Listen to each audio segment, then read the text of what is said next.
Hello everybody. It got down to about 25 here in Kentucky last night, but at least we have a sunny day today. I'm gonna kind of introduce myself a little bit more here. My channel's named Kentucky Big Cats and Bourbon, but I'm also a farmer too here in Kentucky. I'm a 5th generation farmer actually, and I live here on the family farm. I'm running it now since my dad passed away a couple of years ago. My mother's still living, just me and her here. I just thought I'd give you a little introduction to the farm because I'm going to start including it more in my channel in the coming year and try to expand it a little bit so it's fishing and farming. And that's where the bourbon comes from in the name. We grow a lot of corn here in Kentucky, and that corn goes into the bourbon industry to make bourbon. And that's where all our corn goes actually. So I'm going to step out of this frame here and you'll be able to see the main farmhouse and the main farm over there. And as far as farms go, I call us a small family farm in one sense because compared to the big boys in the area that's farming 10,000 acres spread all around, we're farming about 200, 250 acres or so. We've decreased a little bit in the last few years. It's been some tough years farming, and we've had to make some adjustment and changes. And it's like I told my mother, we can either downsize a little bit, become more quality than quantity, and keep farming. Or the way prices have been and the crops have done in the last few years, we could have lost it all. So that's what we decided to go ahead and do, and we've diminished acreage a little bit. When my dad was alive, he was probably farming around 500 acres, renting other land and so forth. I have very little land rented around the area, about 60 acres up the road, real close to me. But I've gotten to where I'm really downsizing now, focusing what's right here on the farm. I don't like taking that equipment out on the road anymore. It's just gotten too dangerous, and people don't respect farming equipment. And take anything away from this here at the beginning, respect the farms out there on the equipment, on the roads. They're working real hard for you. They're putting that food out there that's going to end up on your table.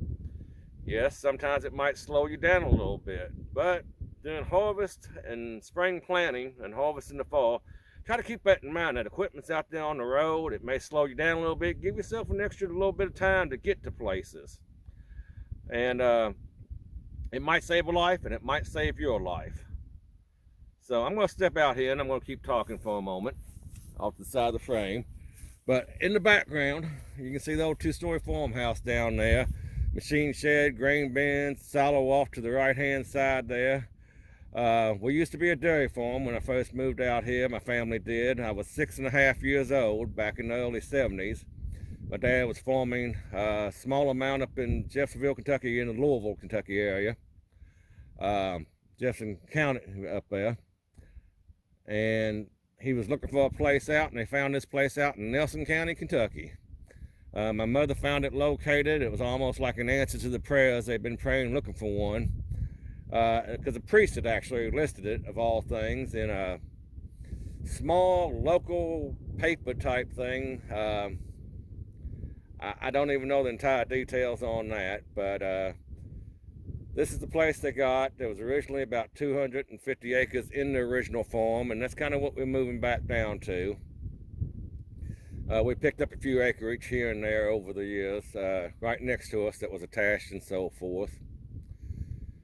And it's made a good life, good living. I haven't always stayed on the farm. Like all young men and women, you want to get out and try and do a few things of your own, which I did, but came back to the farm, luckily, several years before my dad got sick with Alzheimer's and passed away.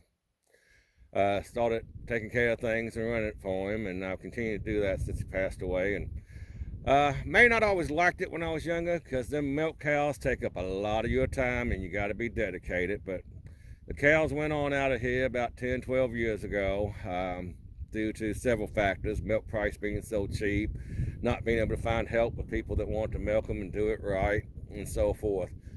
And I said I would never build or own a house until I could build what I wanted and put it where I want it. So I'm going to spin the camera a little bit around here, and hopefully we'll get a picture of my place down here. I'll step back over here a moment. Yeah, I'll try to zoom in here and get a few better pictures. But I'll step out this way a little bit here to the side and I wanted an old board and batten style house like from the turn of the century. And that's what I built down there with the burgundy roof. I got a little pond next to the side of the house there. I call that my bait fish pond. And then if you notice, there's another pond in progress of being built, dug, and so forth in front of the house.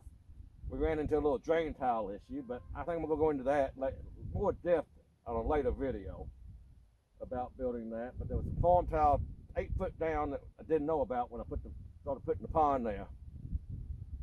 So I've got my nice little place out in the country. It's got a long front porch on the front and the back, and I'll go around and do a little closer views of it here.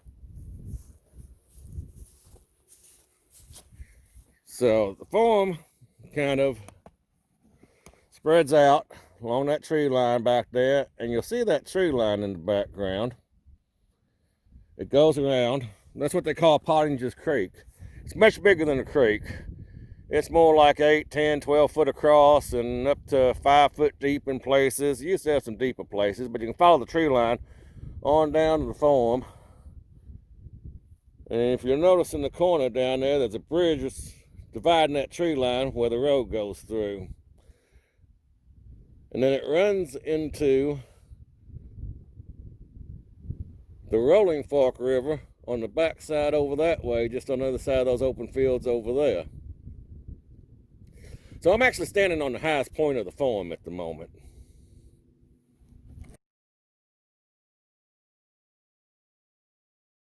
And this kind of overlooks it all. We've got some bottoms running along the creeks, some upper land. Real good mix of everything here for growing and so forth. So I'm going to stop this recording here and see if we can't get a few more shots going on around. So I've been accused. Well, accused isn't really the right way, but somebody said they were really glad to see my actual name the other day. My name's Tim Bischoff. Bischoff. You can find me on Facebook and friend me on there too. The C is silent when you pronounce it, so it's just Bischoff. Bischoff.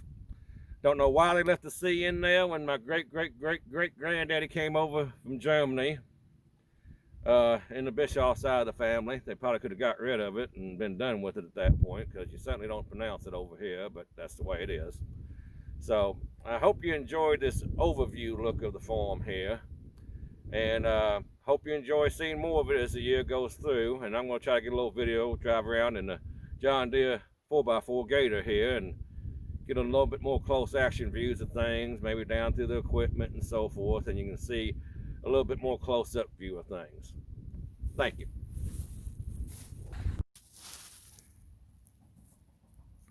A little closer view. This is what it looks like from my front porch, actually. I got a good view of the family farm right from my own front porch.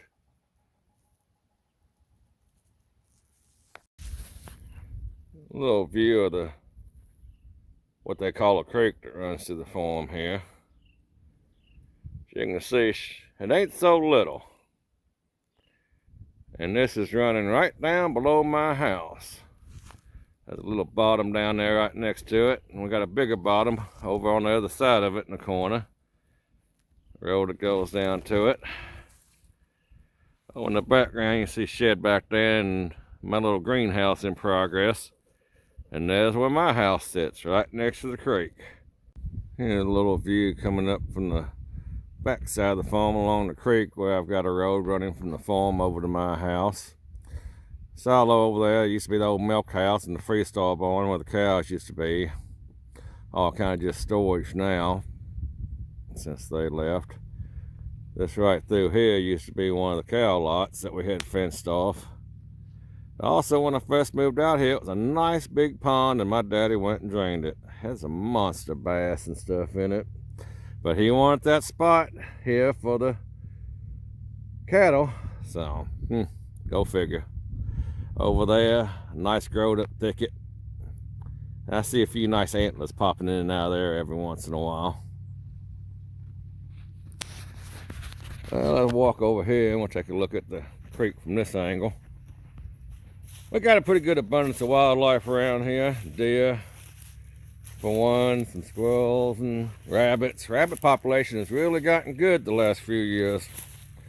And then we've got our aggravating varmints too.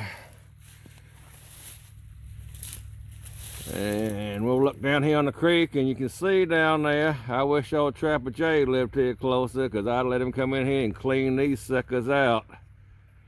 Beavers have showed back up on the farm. Haven't seen them for about 25 years or more around here.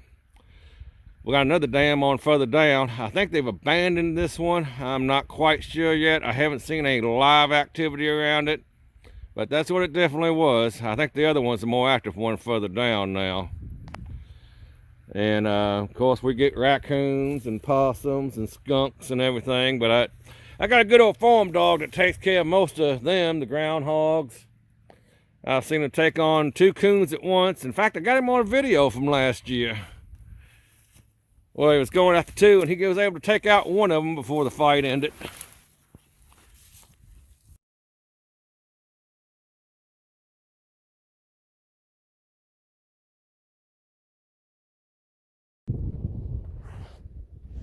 A little closer view down here. Kind of over in front of the main shop.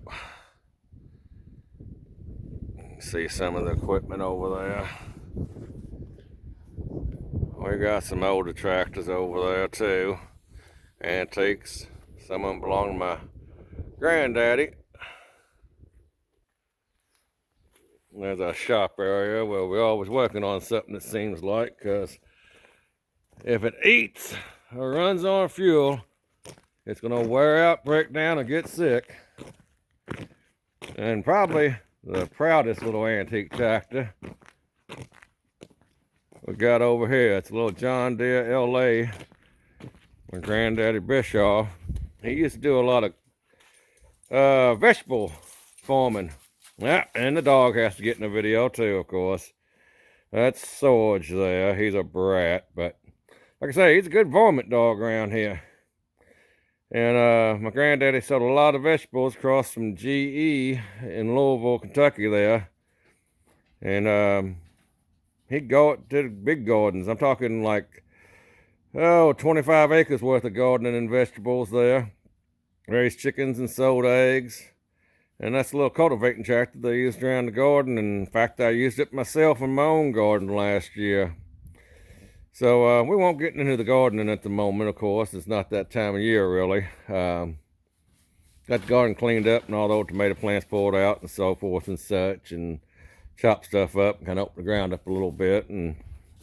But that's a little bit more when we get on into spring there. But I figure I'll close it out with a shot of that little old John Deere. Like I say, back then they made things good, they made them well, and they made them to last. And that little old tractor is still chugging along just as good. Now, of course, we took and painted it before and cleaned her up nice and everything.